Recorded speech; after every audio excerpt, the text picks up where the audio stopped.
Cướp sao được? Khiếp cô Thắng ơi, cái hòn đá kia to thế kia mà cũng lăn được xuống nhỉ cô nhỉ?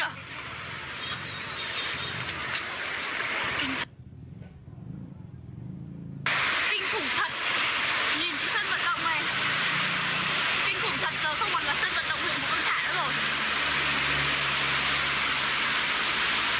Lũ to nhỉ bố nhở? Các trường cấp 3 này lũ lên hết, cấp 3, cấp 2 lũ lên sạch.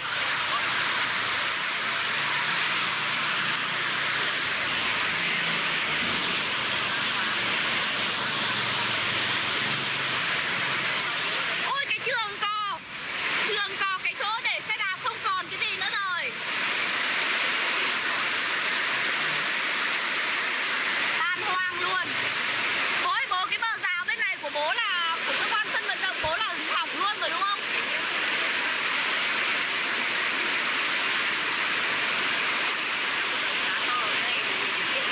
Ừ, bao nhiêu đá to thì kinh khủng thật đấy.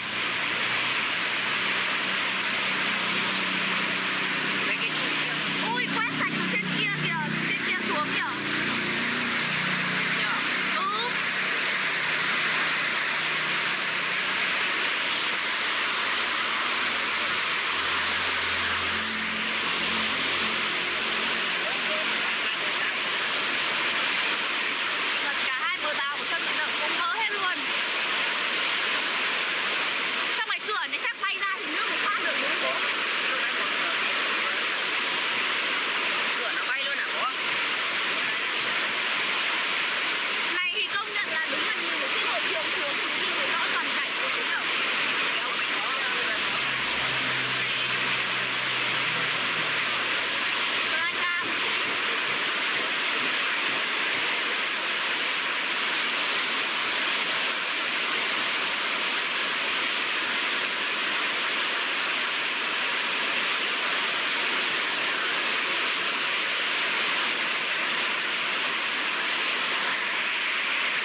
lũ to thế. Lúc nào cũng nước nhỏ giọt thôi, mà lần này nó to đến mức độ mà cuốn mất cả mấy cái nhà dưới chân đồi rồi. Không biết mấy cái nhà ở trên đỉnh đồi như thế nào, chắc là cũng cuốn trôi đi mất thôi. Ôi, nước kia.